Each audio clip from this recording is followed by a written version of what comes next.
नमस्कार, आप देख रहे हैं आरब ज्योति न्यूज़। अभी मैं मध्य विद्यालय मरदाहा टोली स्कूल गुलजारबाग वार्ड नंबर 53 में हूं और यहां के वर्तमान वार्ड पार्षद श्रीमती किरण मेहता जी के पुत्र जो कारभार देख रहे हैं सिद्धार्थ जी से आपकी खास मुलाकात कराने वाला हूं। आइए उनसे जानते हैं कि उनके वार्ड में अभी कोरोना की क्या स्थिति बनी हुई है। साथ साथ ये भी जानेंगे कि लगभग इनके यहाँ अभी तक वैक्सीनेशन का कितना प्रतिशत कार्य हो चुका है। सारी जानकारी लेंगे उनसे। पहले करेंगे उनसे मुलाकात। सर, आपका बहुत बहुत स्वागत है हमारे चैनल पर। बहुत बहुत धन्यवाद आप सबका। सबसे पहले तो हम चाहेंगे कि आप ये बताएं कि अभी आपके वार्ड में कोरोना की क्या स्थिति बनी हुई है। अभी हमारे वार्ड में कोरोना की जो स्थिति है वो काफ़ी हद तक सुलझी हुई है और अच्छी चल रही है। पहले जो स्थिति थी वो काफ़ी भयावह थी। जो सेकेंड वेव आया था तो उससे बचने के लिए हम लोगों ने, जैसे इससे पहले जो मेरे पापा थे स्वर्गीय धनंजय कुमार मेहता जी, उन्होंने अपनी जान की बाजी लगा दी इस क्षेत्र को के विकास के लिए और उनका नाम धनंजय कुमार मेहता जी था। तो उन्होंने क्षेत्र के विकास के लिए और कोविड के वैक्सीनेशन प्रोग्राम को लागू करने के लिए उन्होंने बहुत अपना योगदान दिया और उनकी पिछले साल ही मैंने उन्हें कोविड से खो दिया। तो उसके बाद ही मैं तो बाहर पढ़ता था, उसके बाद मैं आकर के यहाँ पे सारा काम देख रहा हूँ। और जहाँ तक मेरा विश्वास है कि अब तक 5000 लोगों ने हम लोग के वार्ड में वैक्सीनेशन ले चुके हैं ऑलरेडी, जो कि हमको लगता है कि 20 to 25% अभी हम लोग के वार्ड का है।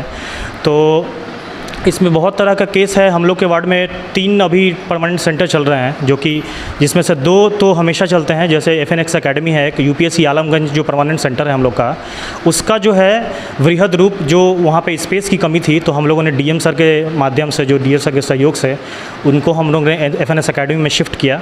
फिर उसके बाद वहाँ एक परमानेंट सेंटर चल रहा है और फिर एक गायघाट में राजकीय मध्य विद्यालय है, जो कि बहुत अच्छे सेंटर, वहाँ 3 सेंटर एक में चल रहे हैं। मतलब कि 3 वहाँ पे काउंटर्स हैं बड़े बड़े।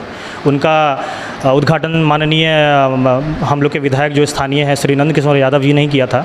और एक मरदाहा टोली स्कूल है जो कि हम लोग का मोबाइल गाड़ी है, जो मुख्यमंत्री योजना के तहत जो मोबाइल गाड़ी हम लोग में आती है, तो वो हम लोग मोहल्ले वाइज, जैसे अभी मरदाहा टोली स्कूल में चल रहा है, अभी उर्दू स्कूल में मैंने लगाया था पिछले बार, फिर उसके बाद मैकेंजी स्कूल में, उसको मैं मूवमेंट करता रहता हूँ जिससे कोरोना की स्थिति थोड़ा सा थमे। और पहले लोगों में वैक्सीनेशन में काफ़ी डर था, डर का माहौल था कि हाँ भाई ये लेने से मतलब ये हो जाएगा, मतलब बीमार हो जाएंगे, मतलब लेने के बाद बहुत ज़्यादा तबीयत ख़राब हो जाती है, लोग मर जाते हैं। ये बहुत तरह की अफवाहें हैं जिसको दूर करने का काफ़ी प्रयास किया गया। हम लोगों ने उसके लिए जिंगल भी बनाया, बहुत सारे जो कोविड डेडिकेटेड गाने थे उसको हम लोगों ने प्रचार किया। खुद से जा करके मैंने खुद सबसे पहले दोनों डोज़ लिया। मेरी माँ ने, जो वर्तमान वार्ड पार्षद हैं श्रीमती किरण मेहता, उन्होंने सारे डोज़ लिए हैं। सबको अवेयर किया कि हम लोग डोज़ लिए हुए हैं तो आप भी ले सकते हैं, आप लोगों को कुछ नहीं होगा। तब उन्होंने फिर उसके बाद सारा सब कुछ प्रचार के दौरान अभी कुछ वर्तमान स्थिति अच्छी है। हम लोग हर दिन कम से कम 500 से ऊपर वैक्सीनेट हो रहे हैं लोग डेली आकर के, तीनों सेंटर मिला करके 600+ है। व्यक्तिगत तौर पे अभी तक आपने अपने वार्ड के लोगों के लिए इस कोरोना की महामारी में क्या किया? वार्ड के व्यक्तिगत तौर पे हम लोगों ने बहुत ही सैनिटाइजेशन का कार्य किया। पटना नगर निगम की ओर से ये बहुत ज़रूरी हो जाता है, ये सुविधा हम लोगों को मिलती है कि सैनिटाइज प्रोग्राम हमेशा चलाया जाए। तो हम लोग का इंश्योरिटी यही होता है कि हम लोग के पास हैंड फॉगिंग मशीन है, बड़े वाले हैंड सैनिटाइज़र हैं, जिससे मशीन के तौर पे जो नगर निगम के थ्रू मिलता है, और छोटे हैंड सैनिटाइज़र के तौर पे हम लोग गली गली मोहल्ले और सारे जो बड़े बड़े इलाके हैं उससे बड़ी वाली मशीन, जो फॉगिंग हैंड मशीन होती हैं, और मच्छर बचाव के लिए जो फॉगिंग मशीन, वो हमेशा निरंतर चलता रहता है। इससे बचाव के दौरान इससे मास्क का भी वितरण बहुत बड़े स्तर पे किया गया। हमको लगता है कि सब्जी मंडी ने हम लोगों ने कम से कम 500 से ऊपर मास्क बांटे। फिर उसके बाद हाल ही में हम लोगों ने सारे निगम कर्मचारियों से लेकर के जो भी हम लोग अगल बगल के लोग थे, सबको सैनिटाइज़र, साबुन, मास्क, ये सब का वितरण किया गया। हम लोग की तरफ से हमेशा यही कोशिश रहती है कि लोगों के प्रति जो संवेदना है, जिन्होंने अपने लोगों को कोविड से खोया है, क्योंकि मैं भी इसमें शामिल हूँ, तो उन लोगों को कोई तकलीफ़ ना हो, उन लोगों को जो भी बिहार सरकार की तरफ से जो सहायता राशि 4 लाख का मुआवजा है, वो हम लोग को लिख करके देते हैं कि इनको प्रदान किया जाए। इन लोगों ने हुआ है तो ये आगे हम लोग फॉरवर्ड करते हैं। ये हम लोग की तरफ से ये सब योगदान है, सैनिटाइजेशन। फिर उसके बाद जो मुआवजा राशि वो सब अच्छे से दिलाया जा सके, कहीं कोई दिक्कत ना हो, हम लोग की तरफ से ये किया जाता है। अभी जो है वैक्सीनेशन लेने के लिए OTP लेना होगा ज़रूरी, ये सरकार का जो नया निर्देश आया है, इसको आप कहाँ तक सही या गलत समझते हैं? ये कुछ हद तक सही भी है और लेकिन कुछ हद तक मैं इसे सही नहीं भी मानता हूँ। सही इस मायने में है कि जैसे मोबाइल में आप OTP मांगते हैं तो इसका मतलब है कि वो जेन्युइन चीज़ है, कि वो जो है जिस आदमी का मोबाइल है उसी को वो वैक्सीन पड़ेगा। पहले क्या था कि कोई भी आके ले लेता था, कभी मोबाइल वैक्सीनेशन का मोबाइल पहले था नहीं। तो इसमें ड्रॉबैक्स ये है, जैसे प्रोज भी है कॉन्स भी हैं कोई भी चीज़ का, ठीक है। तो इसमें ड्रॉबैक ये है कि जैसे जो गरीब तबके के लोग हैं जिनके पास मोबाइल नहीं है तो वो क्या करेंगे, उसमें सबसे पहला सवाल। फिर दूसरा सवाल ये है कि जैसे जो OTP किसी के बारे में किसी का रिचार्ज नहीं है, ये समस्या भी अभी कुछ दिन पहले, अभी 1 घंटे पहले देखने को मिल रही थी कि रिचार्ज नहीं है, तो रिचार्ज नहीं है तो उनको OTP जनरेट नहीं हो पा रहा है। तो OTP जनरेट नहीं हो पा रहा है तो उसमें फिर वैक्सीनेशन देने में दिक्कत होती है, क्योंकि वो सर्वर वो उसका ले ही नहीं रहा है, वो एग्जिस्ट ही नहीं कर रहा है। तो ये दोनों तरह का चीज़ प्रोज और कॉन्स देखने को मिल रहे हैं। तो इस पर सरकार को सोचना चाहिए कि या इस पर एक और अल्टरनेटिव लाना चाहिए कि हर जैसे पैन कार्ड पे भी रजिस्टर्ड हो जाए, जैसे OTP का ज़रूरत ना हो और आधार कार्ड पे भी ले सकते हैं। ये एक अल्टरनेटिव प्रोवाइड करना चाहिए सरकार को, मेरी यही गुजारिश होगी।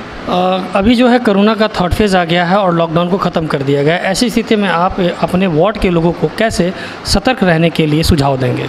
मैं अब जब भी राउंड पे निकलता हूँ या जब भी माँ मेरी और जब ऑफिस में बैठती हैं तो जो भी जिन लोगों को हम लोगों ने देखते हैं कि बिना मास्क के घूम रहे हैं, जो सैनिटाइज़र का इस्तेमाल नहीं कर रहे हैं, उनको कम से कम विशेषकर हम लोग हिदायत देते हैं कि थर्ड वेव अभी सेकेंड वेव अभी ख़त्म हुआ है, ठीक है। तो ऐसा ये नहीं है कि कोरोना ख़त्म हो चुका है। तो लोग जो है जैसे ही कोविड का जो सारा गाइडलाइंस है वो सब जो हट गया है और अभी जो धीरे धीरे लॉकडाउन्स को अभी जो ढील दिया जा रहा है, जो ख़त्म किया गया है, तो ऐसा नहीं है कि कोविड को वापस नहीं आ सकता है। तो इसलिए कोई इसमें एहतियात बरतने की काफ़ी ज़रूरत है। अभी हम लोग को ऐसा नहीं है कि हर चीज़ भूल जाना है, अभी हम लोग को मास्क का प्रयोग करना है। अभी मैं बात कर रहा हूँ तो अभी सिर्फ बात करने के लिए मास्क हटाया है, ऐसा नहीं है कि मास्क नहीं लगाना है। मास्क लगाना है, कंटिन्यूअस मास्क लगाना है और सैनिटाइज़ का प्रयोग करना है, सोशल डिस्टेंसिंग मेंटेन करना है।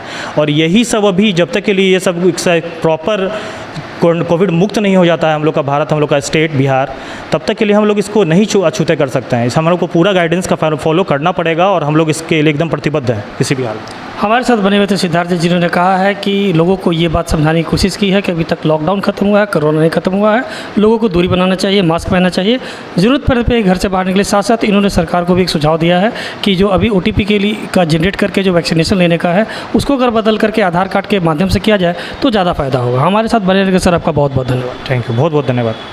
नमस्कार, आप देख रहे हैं आरव ज्योति न्यूज़। अभी मैं मध्य विद्यालय मरदाहा टोली स्कूल गुलजार बाग वार्ड नंबर 53 में हूँ और यहाँ के वर्तमान वार्ड पार्षद श्रीमती किरण मेहता जी के नेतृत्व में यहाँ पे वैक्सीनेशन का कार्य चल रहा है। आइए यहाँ पर जो वैक्सीन दे रहे हैं इनसे डॉक्टरों से कुछ सवाल जवाब किया जाए। सर, सबसे पहले तो हम चाहेंगे कि आप ये बताएं कि अभी यहाँ पर कौन कौन से वैक्सीन दिए जा रहे हैं? यहाँ पे सिर्फ अभी कोविशील्ड ही है, तो कोविशील्ड ही दिया जा रहा है। यहाँ वैक्सीनेशन लेने का क्या प्रोसेस है वो सारा प्रोसीड्यूर हमें बता दें। यहाँ है कि जो भी पब्लिक यहाँ पे आते हैं अपना आधार कार्ड लेके आते हैं मोबाइल नंबर के साथ, हम उसको यहाँ से रजिस्ट्रेशन फिर वेरिफिकेशन करके और यहाँ से उनको डोज देके भेज देते हैं। अभी तक यहाँ जितने भी वैक्सीनेशन पड़े हैं यहाँ पर किसी को किसी तरह का कोई प्रॉब्लम आया है क्या? नहीं, अभी तक तो ऐसा कोई भी केस नहीं है। सभी लोग आए हैं, आराम से सुई लिए हैं, फिर 15-20 मिनट वेट करके फिर चले गए हैं। लोगों में भ्रम सा फैला हुआ है वैक्सीनेशन को लेकर के, ऐसी स्थिति में आप लोगों को कैसे जागरूक करेंगे कि लोग आएँ और वैक्सीनेशन लें? ऐसे में हम जागरूक इनको किए कि बताएं हैं कि इसका कोई साइड इफ़ेक्ट नहीं है और कोई प्रॉब्लम भी इससे नहीं हो रहा है। उल्टा आपके लिए जो है कि कोविड का जो वैक्सीन ले रहे हैं इम्यूनिटी बूस्टर के टाइप पे, तो आपके शरीर में कुछ एनर्जी और आ भी जा रहा है, परेशानी कहीं से नहीं हो रही और लोग जागरूक भी हैं। और भीड़ तो यहाँ पे आप देख ही रहे हैं कितना ज़्यादा हो रहा है। सभी लोग खुश हैं और आके अपना वैक्सीनेशन करवा के जा रहे हैं। बिल्कुल, धन्यवाद। Thank you sir. मैम, सबसे पहले तो हम चाहेंगे कि आप अपना परिचय दें। मैं रीमा कुमारी सिन्हा, आलमगंज चौकी में रहती हूँ। ये आपने जो अभी वैक्सीनेशन लिया ये आपका पहला डोज है या दूसरा डोज है? सेकेंड डोज है। कैसा लग रहा है आपको वैक्सीनेशन लेने के बाद? अभी तो ठीक लग रहा है। अच्छा, ये अभी लोगों में भ्रम फैला हुआ है वैक्सीनेशन को लेकर के, आप कैसे लोगों को जागरूक करेंगे कि लोग आकर के वैक्सीनेशन लें?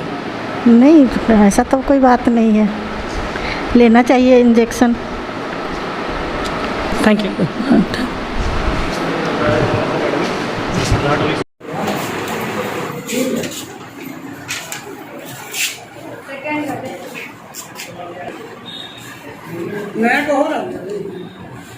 ऑलरेडी सब हो चुका है, 3 बजे लोग निकल जाएंगे ना।